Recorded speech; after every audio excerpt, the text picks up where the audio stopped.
Good evening. 2 News has a new police report that states a former mission president, or actually a president at the MTC, admitted to some shocking activities. Yeah, the story of a former missionary training center president, Joseph Bishop, broke on Monday when Mormon Leaks published audio tapes of the bishop apparently acknowledging some inappropriate activity. Chris Jones dug into this, and how did we get this element of the story, Chris?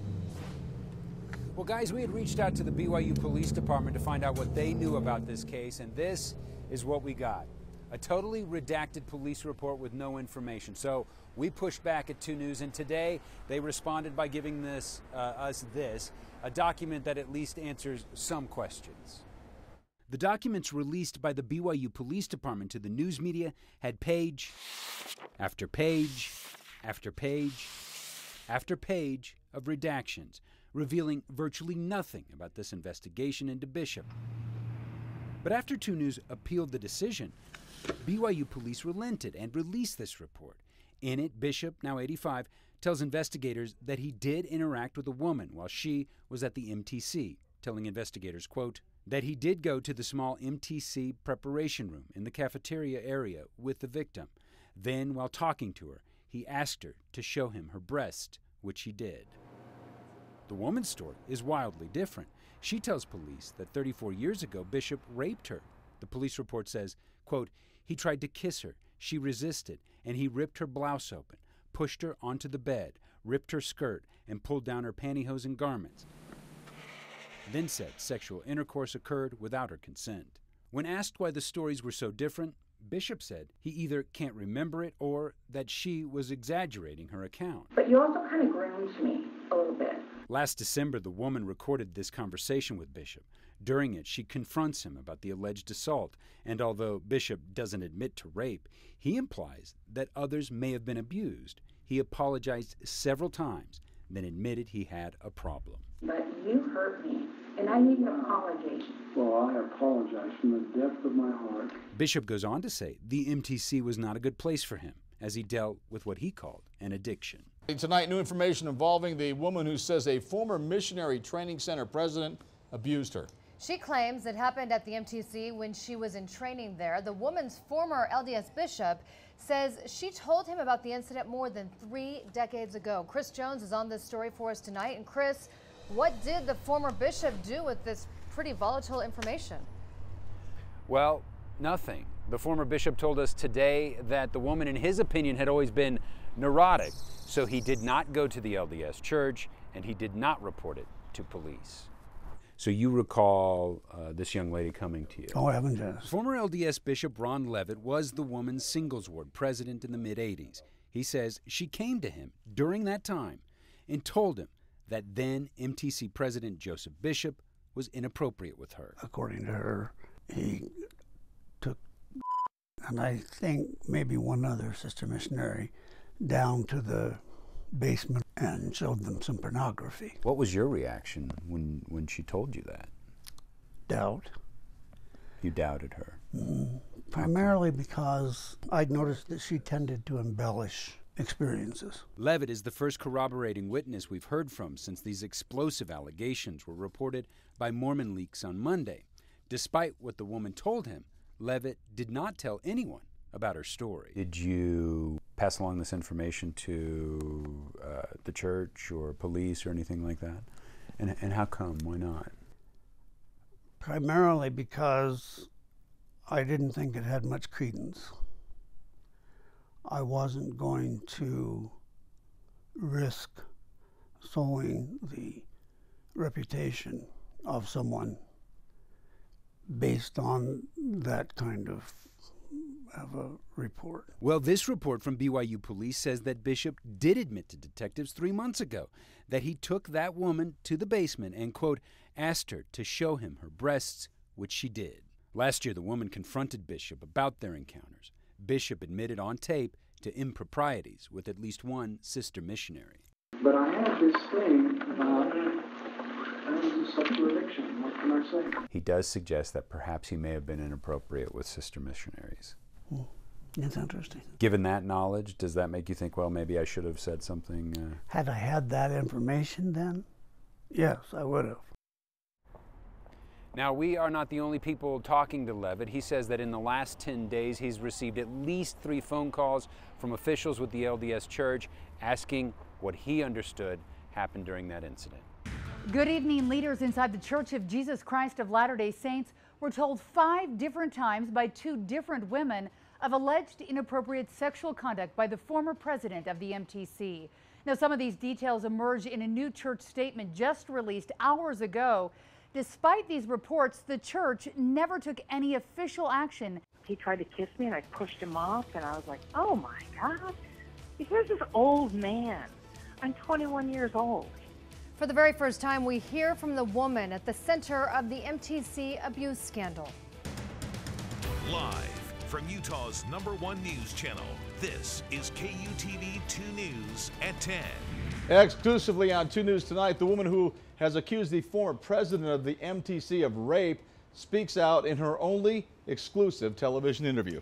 Chris Jones spoke with her tonight, and Chris, she says that she's not trying to bring down the LDS Church with these accusations. No, the woman we spoke to, who we're not going to identify, says this is about shifting the church. She says over the years she has told at least 10 church leaders about what allegedly happened to her. She says nothing was done. She says coming out now is about making change to this church. I was nervous and uncomfortable, and I should have listened to that feeling. She says the former president of the MTC, Joseph Bishop, raped her after taking her into a small basement room. She says Bishop called it a special place that he wanted to show her. Things got darker. I was uncomfortable, but not so uncomfortable that I left. I totally trusted my priesthood leader. And then in that room, she says, Bishop advanced. Yeah. That's when it happened. He tried to kiss me and I pushed him off and I was like, oh my God, here's this old man. I'm 21 years old. Then he pulls my blouse and rips my buttons off. And then he ripped the back of my skirt by pulling my skirt up. It was an A-line skirt. There he was trying to rape me. New tonight, 2 News has obtained a document that reveals how the LDS Church responds to some allegations. In the wake of explosive accusations against a former mission president, attorneys for the church conducted an extensive investigation into the woman who's making these claims. Chris Jones has been working on this story for 2 weeks now, and he has obtained this document exclusively. Chris? Well, guys, this is the letter. It is written by attorneys on behalf of the LDS Church. It is an extensive dossier. It includes the woman's criminal record. It includes allegations that she may have made in the past. And it also includes her history of church discipline. And in the days after this story broke, this letter ended up in the hands of the media. On March 20th, as a sexual assault scandal was exploding around former MTC President Joseph Bishop, his son and attorney Greg Bishop sent 2 News, unprompted, an email. In it, he unspools a 5-page dossier about the past of the woman who's accused his father of rape. The email includes the woman's criminal record, alleged false allegations she's made, and jobs she's lost. It even includes details about an incident that occurred when she was 17 years old. In his email, Bishop encourages reporters to examine the woman's past, adding, quote, consider the source. When we first received this email here at the station, I remember wondering how in the world did a compliance officer with a local electronics company manage to get this much detail, this much information? Well, tonight we know. In the last 2 days, I've uncovered this letter. It was written by a lawyer with the firm Stoll Reeves, acting on behalf of the LDS Church. The document includes everything we saw in Bishop's email, plus a review of the woman's ecclesiastical church record. At the bottom, the lawyer indicates that he sent the letter on to Greg Bishop, who it appears took portions of the letter and at times repeated allegations word for word and sent it on to the media. At least 3 outlets reported what was in it. It's a little bit problematic to me that this kind of information has now been released. Salt Lake City attorney Greg Skordas says it is improper for this document to be released. It seems that would be somewhat inappropriate, in all honesty. David Jordan from Stoll Reeves acknowledges to me on the phone that he wrote the letter and only sent it to Greg Bishop because Bishop had been included in an email chain by the accuser's attorney. Nonetheless, Jordan says he did not release it to the media. It's par for the course that we see in so many defense strategies. But Turner Bitton with the Utah Coalition Against Sexual Assault says even if the church didn't put out the letter, the methods used in it are intended to silence accusers. And it sends not only a message to that individual person, but to everyone else, that if you come forward, we are going to dig through your past, we're going to dig through your experiences, who you are, your very identity. Bitton says the church has every right to collect the information it did on the woman. But he says the way they did it and what they collected may not sit well with church members. What they don't want to see is the church engaging in a way that looks like a ruthless corporation at times. We've also, of course, been talking to the LDS Church. This is part of the statement that they sent us earlier today. They say our work to address this matter has included the work of outside legal counsel to interview and investigate the facts and allegations. This requires access to membership information. During this process, it is customary and acceptable for outside counsel to correspond with attorneys representing other parties, including sharing information that may support or refute their claims. Glad you're with us tonight. The woman at the center of the MTC sex assault scandal has filed now a lawsuit against the Church of Jesus Christ of Latter-day Saints and the former president of the Missionary Training Center. The suit calls the woman's treatment by the LDS Church a, quote, epic institutional betrayal of trust. When I was pulling up my pantyhose and trying to button my blouse or put myself together, he said to me, "No one will believe you. Look at you. Look at me." A woman now suing the LDS Church says she was singled out, groomed, and raped by a former MTC president at the church's training center in Provo. McKenna Denson spoke publicly for the very first time today, explaining her encounter with Joseph Bishop back in 1984. In her one and only interview, the woman at the center of the MTC sex assault scandal speaks to 2 News. McKenna Denson filed a lawsuit against the Church of Jesus Christ of Latter-day Saints and also the former president of the MTC. Chris Jones has been on this story since the very beginning. Chris, in this exclusive interview, Denson talks about what she calls a campaign smear against her.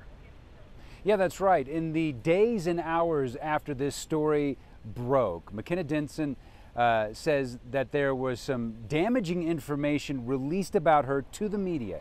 She says that was an effort to shame her and silence her.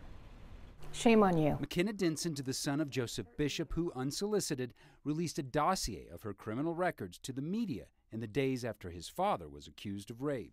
I believe it was more to intimidate me, to make me afraid that my past would come out. The so-called dossier was actually compiled by a lawyer hired by the LDS Church. The detailed record included information about McKenna dating back to when she was 4 years old.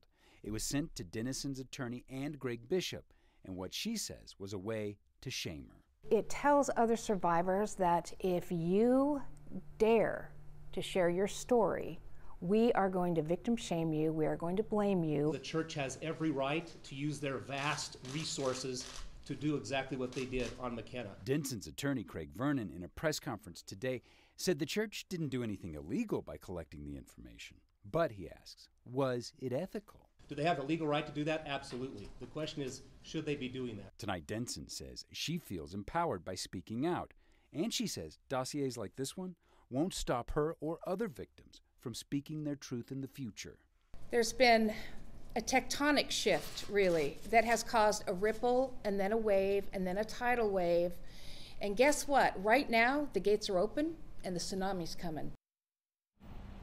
Now, the LDS Church says they did not release this dossier to the media, and there is absolutely no evidence to suggest that they did. They do, however, defend collecting this information, including her ecclesiastical record, saying it is pertinent to the case that they're dealing with.